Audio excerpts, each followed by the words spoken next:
2024 has come to an end and 2025 is here.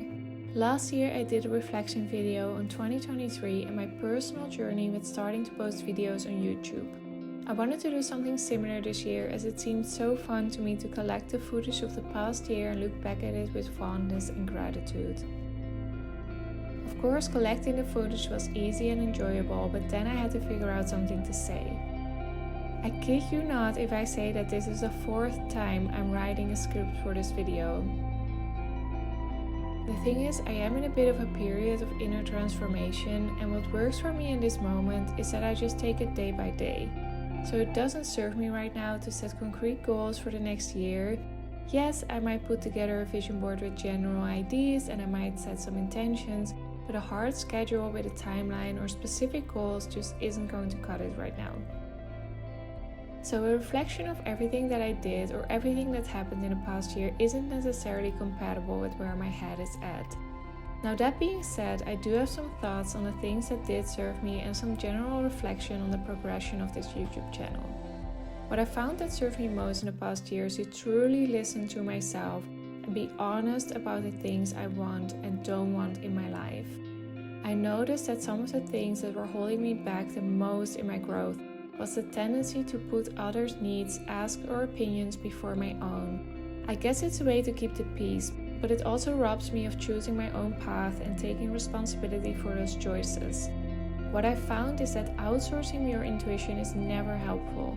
Yes, other people can provide us guidance, assistance, and support, but in the end, we're the ones that know best what we need and want in any situation. Although I listened to my intuition for many things, I found it necessary to connect to my inner knowing on a deeper level during the past few months, and some things that I've been struggling with for years are finally coming to the surface and getting resolved because I'm ready to be honest with myself about what I need and want with regards to these matters.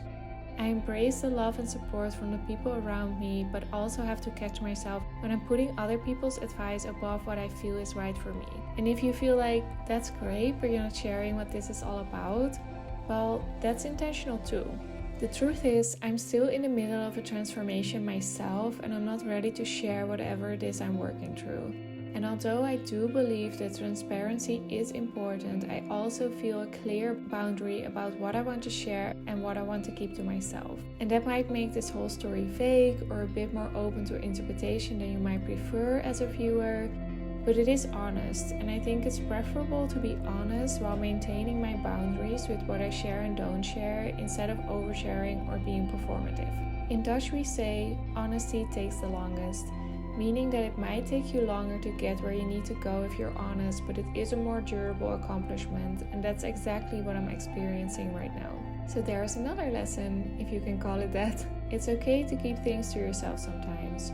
You are free to share whatever you like about yourself, but make sure that it feels right to you to do so. The challenge is to find a balance between sharing what feels right while also being able to honor yourself by keeping to yourself what you don't feel like sharing, but avoiding to shut people out because you're scared to get rejected to show them who you really are on the inside. It's a delicate balance, but I'm finding that if I listen to my intuition, I always know what feels right to share with which people and what doesn't feel right to share. Some stories are my own, and nobody is entitled to anything that you're not ready to share. Just know that whatever you're going through, you always have all the answers you need within yourself. And although other people can provide guidance, support, and assistance, it's important never to outsource your intuition. If you're ever unsure what to do or find yourself in a situation where you need answers, I would suggest to just close your eyes, put your hand on your heart, take a deep breath, and ask yourself what is the right thing to do. The answer always comes. Sometimes immediately, sometimes it takes a bit, but you will know what to do. And when it feels right, it's easy to stand behind it, and life gets a lot more beautiful for it. On a lighter note, we passed 500 subscribers, which I'm so happy about. Thank you so much for watching and subscribing to me. That really means a lot.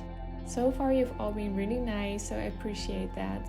And let me know what other kinds of videos you would like to see because I can possibly make more of those for you. I've actually already been offered a couple of brand deals and PR opportunities, but they weren't a match for some reason or another, and I don't want to do anything that doesn't feel right to me. But it's exciting to see some of those things coming in, and I'm looking forward to working with brands that align with my content and morals in the future. Overall, I'm really happy my channel is growing, and I'm very thankful to each and every one of you who watches, comments, likes, and subscribes to my videos. It means a lot to me that the channel is growing consistently and that people are actually interested in watching the content that I like to create. I hope you get to have a great year in 2025 and that you will find all the answers that you are looking for. I wish for you to have the best year and that all your wishes may come true. I hope to share much more of my content with you over the next year and that it brings you so much joy and inspiration, because that's what it brings me. Thank you so much for being here and listening to this all the way to the end. Happy New Year, and I'll see you next week. Bye!